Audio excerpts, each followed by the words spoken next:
Hello everyone, welcome to Samarth class. Friends, इस video में मैं शेयर करूंगी आपके साथ एक्शन रिसर्च फाइल को। ये बीएड थर्ड सेमेस्टर में एक्शन रिसर्च फाइल बनाई जाती है और ये एक प्रैक्टिकल पार्ट है।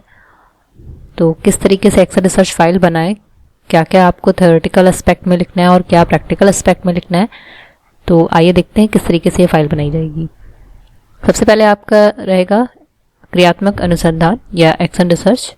फिर हम इसके बारे में लिखेंगे कि एक्शन रिसर्च होता क्या है, उसको शॉर्ट में जो इसका कॉन्सेप्ट था इसका कॉन्सेप्ट के बारे में। नेक्स्ट हम इसमें लिखेंगे रिसर्च के बारे में, अनुसंधान होता क्या है। तो बताएंगे हम कि अनुसंधान शब्द अंग्रेजी शब्द रिसर्च का हिंदी रूपांतरण है। ये शाब्दिक रूप में अनुसंधान रिसर्च दो शब्दों से मिलकर बना है, री प्लस सर्च। री मीन्स अगेन एंड अगेन यानी बार बार, और search means find out something means कुछ खोजना या फिर पता लगाना।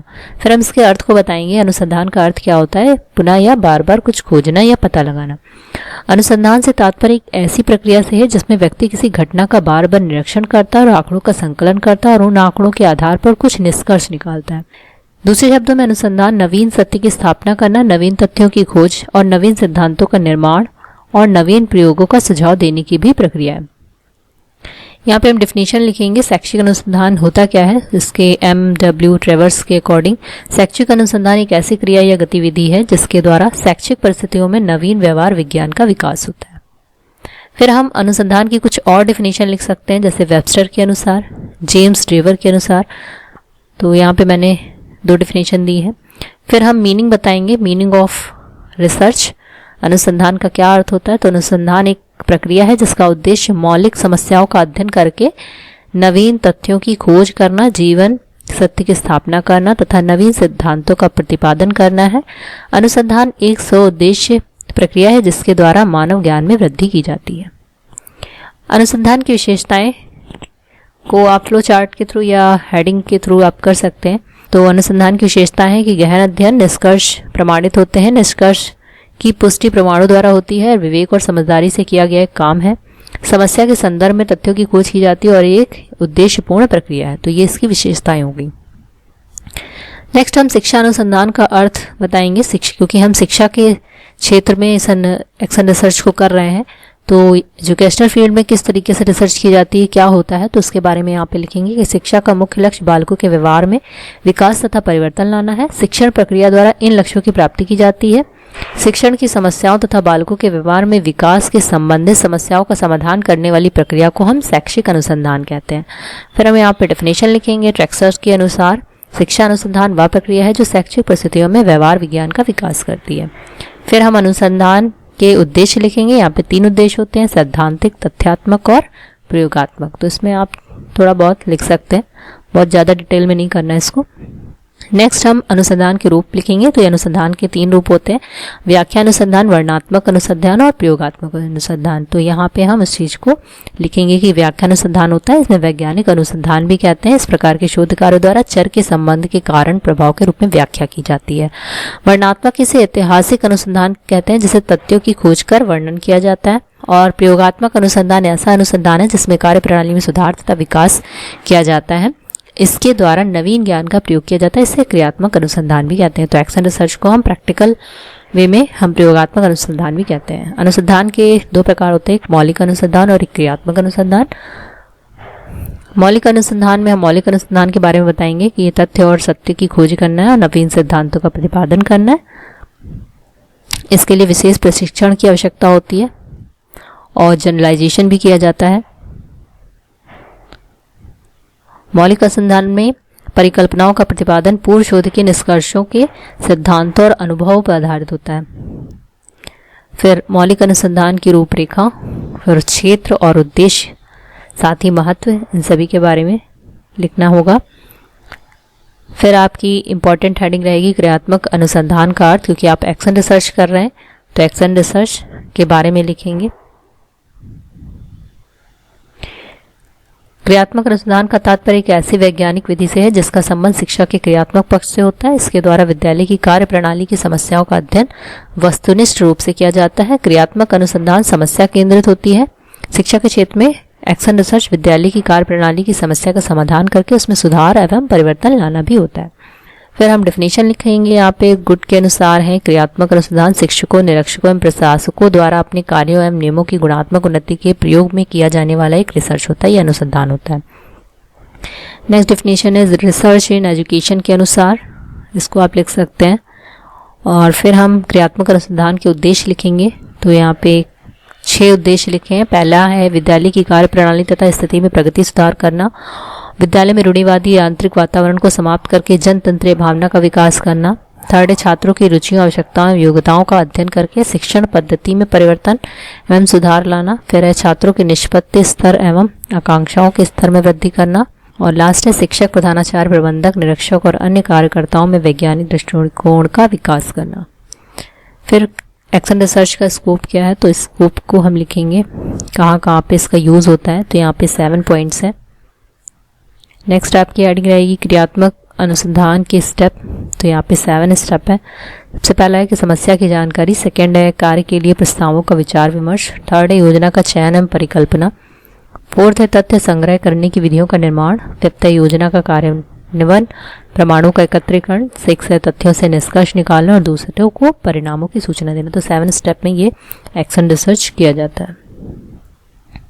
फिर इनकी कुछ विशेषताएं लिखेंगे। यहाँ पे मैंने 5 पॉइंट्स लिखे हैं कि क्या क्या है ये। सबसे पहले है शैक्षिक समस्याओं का अध्ययन किया जाता है। नैदानिक कार्यों के लिए भी एक व्यक्तिगत अनुसंधान है। थर्ड है वर्तमान व्यवहार में परिमार्जन पर केंद्रित होता है। फोर्थ है रिसर्च व्यवहारिक पक्ष पर अधिक बल देती है। और फिफ्थ है इसके द्वारा व्यवसायों में भी सुधार लाया जाता है। क्रियात्मक अनुसंधान की कुछ सीमाएं होती हैं, तो इन सीमाओं को भी लिख लेंगे। यहाँ पे मैंने 5 पॉइंट लिखे हैं। पहला है क्रियात्मक अनुसंधान समाज की व्यवहारिक समस्याओं का अध्ययन करना है। तथ्यों पर शोधकर्ता का अधिक नियंत्रण न होने के कारण वैज्ञानिकता का अभाव हो जाता है यहाँ पे। सेकंड पॉइंट है क्रियात्मक अनुसंधान में यदि वैज्ञानिक विधि का पूर्ण प्रयोग नहीं किया जाता तो शुद्धता का अभाव हो जाता है। क्रियात्मक अनुसंधान में प्राप्त निष्कर्षों को अन्य विद्यालयों और संस्थाओं पर लागू नहीं किया जाता, इसमें सामान्यीकरण का अभाव है। इसमें लचीलापन अधिक होता है जो कभी कभी अनुसंधान की दिशा को भी परिवर्तित कर देता है। और फिफ्थ है प्राप्त परिणामों के आधार पर भविष्यवाणी करना संभव नहीं है। तो ये 5 पॉइंट्स थे जो लिमिटेशन में आते हैं। फिर हम सावधानी के बारे में लिखेंगे कि क्या क्या सावधानी क्रियात्मक अनुसंधान करने में बरतनी चाहिए। पहला है क्रियात्मक अनुसंधान की योजना बनाते समय निम्न बिंदुओं पर ध्यान रखना आवश्यक है। पहला है समस्या का स्वरूप वास्तविक होना चाहिए। अनुसंधानकर्ता का समस्या से प्रत्यक्ष संबंध होना चाहिए। क्रियात्मक योजना का प्रत्यक्ष संबंध शिक्षण के स्तर की प्रगति एवं गुणात्मक विकास से होना चाहिए। क्रियात्मक अनुसंधान के क्रियान्वयन के विद्यालय के अन्य कार्यों में बाधा नहीं आनी चाहिए। परिकल्पनाओं के प्रतिपादन में उन कारणों को ध्यान में रखना चाहिए जो अनुसंधानकर्ता के नियंत्रण में हो। और 6 है अध्ययन की परिस्थितियों पर अनुसंधानकर्ता का नियंत्रण होना चाहिए। और 7 है योजना की रूपरेखा तैयार करते समय अनुभवी अध्यापकों या फिर विशेषज्ञों की भी राय ले लेनी चाहिए। फिर क्रियात्मक अनुसंधान का प्रायोगिक पक्ष लिखेंगे। यहाँ पे योजना का शीर्षक है गणित के छात्रों में ज्यामिति समझ विकसित करने के प्रति अध्ययन। अनुसंधानकर्ता का नाम लिखेंगे। केंद्रीय समस्या है छात्रों द्वारा ज्यामिति के प्रश्नों को हल ना कर पाना। और समस्या की पहचान में हेडिंग में लिखेंगे गणित शिक्षण के दौरान मैंने अपने छात्र छात्राओं पर गणित के उपविषय ज्यामिति के प्रश्नों को हल ना कर पाने की समस्या का अनुभव किया, जिसपे मैंने एक एक्शन रिसर्च की है और ये क्लास 8th के लिए है। प्रस्तावित अनुसंधान के उद्देश्यों को लिखेंगे। यहाँ पे 5 पॉइंट है कि उनको ज्योमेट्री के प्रश्नों को हल करने में सक्षम बनाना है, छात्रों की ज्यामिति अध्याय के प्रति रुचि उत्पन्न करना है, दैनिक जीवन से जोड़ना है और समझ भी विकसित करनी है। साथ ही समस्याओं के कारणों का पता लगाकर उसका समाधान करना है। समस्या के कारण यहाँ पे 10 कारण मैंने लिखे हैं। पहला हो सकता है कि छात्रों द्वारा चैप्टर में इंटरेस्ट नहीं लिया जा रहा है या फिर वो मैथ्स में ही इंटरेस्ट नहीं ले रहे हैं, या जो टीचर उनको पढ़ा रहे थे उनके द्वारा जो लेसन पढ़ाया गया उनको अच्छे से समझ में नहीं आया। 4th है कि केवल लेक्चर मेथड का यूज़ किया गया है। 5th है जो भी होमवर्क दिया जाता है उसको चेक नहीं किया जा रहा है या फिर होमवर्क दिया ही नहीं जा रहा है, बच्चे क्लास में रेगुलर नहीं आ रहे, इस वजह से उस चैप्टर को समझने में उनको प्रॉब्लम है।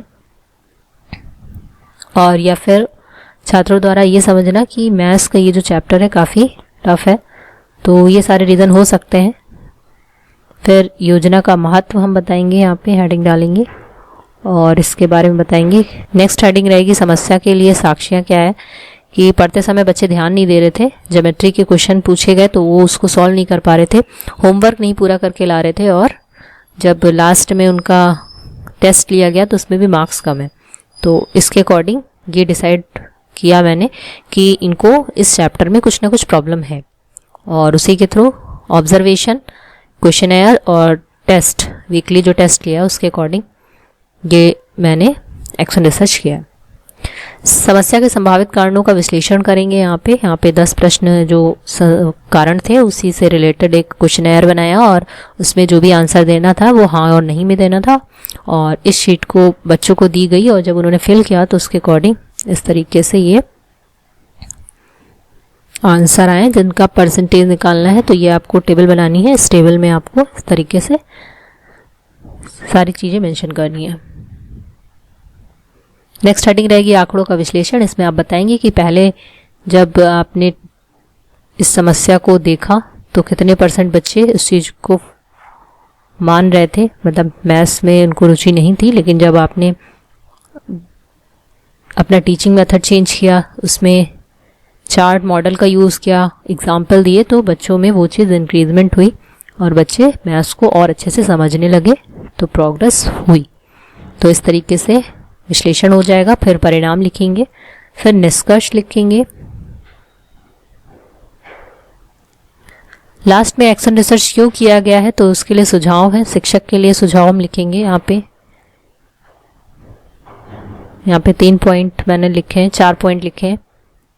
फिर छात्रों के लिए क्या इम्पोर्टेंस है एक्शन रिसर्च की, फिर पेरेंट्स के लिए, इस तरीके से ये कंप्लीट हो जाएगा। और लास्ट में आपको संदर्भ ग्रंथ सूची लिखनी है कि किस बुक से मैंने ये लिखा है, और ये फाइल कंप्लीट हो जाती है। आई होप आपको समझ में आया होगा कैसे एक्शन रिसर्च फाइल को बनाया जाए, कौन कौन सी हेडिंग इसमें लिखी रहेंगी। और अगर वीडियो पसंद आए हो तो लाइक, शेयर और चैनल को सब्सक्राइब करना बिल्कुल भी मत भूलिएगा। Thank you so much.